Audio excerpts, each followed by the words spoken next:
Kasus korupsi pembangunan menara BTS 4G, Kemenkominfo terus bergulir. Muncul kabar dana korupsi yang mencapai 8 triliun rupiah itu mengalir ke sejumlah partai politik.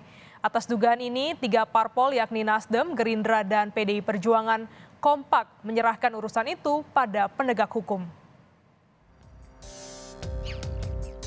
Tak lama setelah didapuk sebagai pelaksana tugas Menteri Komunikasi dan Informatika, Mahfud MD membeberkan temuan baru soal aliran dana korupsi menara BTS 4G yang menjerat Menkominfo sekaligus politisi Nasdem Johnny G. Plate.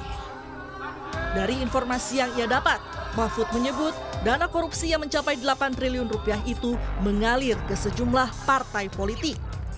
Namun, kata Mahfud, informasi itu baru sebatas gosip politik. Agar tetap berada di ranah hukum, Mahfud mendorong Kejaksaan atau KPK untuk menyelidiki dugaan itu. Ya, terima kasih. Saya juga dapat berita itu dengan nama-namanya gitu, tapi saya anggap itu gosip politik. Ya, gosip politik. Kita bekerja dengan hukum saja. Saya juga sudah lapor tentang itu ke Presiden, Pak. Saya tidak akan masuk ke soal ini. Ini pembuktiannya akan rumit dan mungkin menimbulkan kerumitan politik. Oleh sebab itu, saya persilahkan Kejaksaan atau KPK kalau itu di luar angka-angka yang sudah konkret untuk menyelidiki ini. Mencuatnya dugaan hasil korupsi BTS yang mengalir ke partai politik ditanggapi Partai Nasdem, partai asal Johnny G. Plate. Nasdem menegaskan tidak akan menanggapi isu yang masih sekedar rumor dan menyerahkannya pada penegak hukum. Jadi itu bukan tuduhan. Saya sudah mendalami, itu bukan tuduhan, itu rumor. Kita tidak mau menanggapi rumor.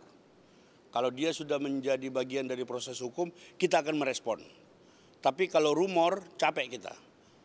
Hari ini ada rumor, sore sudah menguap, besok lain lagi. Kita nggak mau menanggapi rumor, sorry ya. Kalau soal BTS, kita mengacu kepada pernyataan Pak Surya Paloh, minta aparat penegak hukum dalam hal ini bertindak profesional. Partai lainnya, Gerindra juga turut buka suara. Gerindra dengan tegas membantah telah menerima aliran dana hasil korupsi BTS di Kemenkominfo. Gerindra kita justru kaget dengar ada aliran, sementara keterkaitannya ya nggak ada sama sekali kita di soal BTS itu. Sekaligus saya membantah bahwa ada dugaan aliran dana yang mengalir ke Partai Gerindra, karena itu memang tidak betul dan ya rakyat sudah pintar. Sikap yang sama juga dilakukan Ketua Komisi 5 DPR fraksi PDI Perjuangan Lasarus. Lasarus memilih menunggu penjelasan dari Kejaksaan Agung soal dugaan aliran dana proyek BTS Kemenkominfo. Oh iya, kalau itu penegakan hukum monggo aja. Silakan nanti biar hukum yang menjelaskan. Iya silakan aja. Itu udah prosedur dong. Itu prosedur. Sejauh ini, Kejaksaan telah menetapkan 7 tersangka dalam kasus dugaan korupsi proyek BTS 4G di Kemenkominfo, salah satunya Menkominfo Johnny G. Plate yang juga politisi Partai Nasdem. Dalam perkara ini, kerugian ditaksir mencapai 8 triliun rupiah. Tim Liputan, Kompas TV.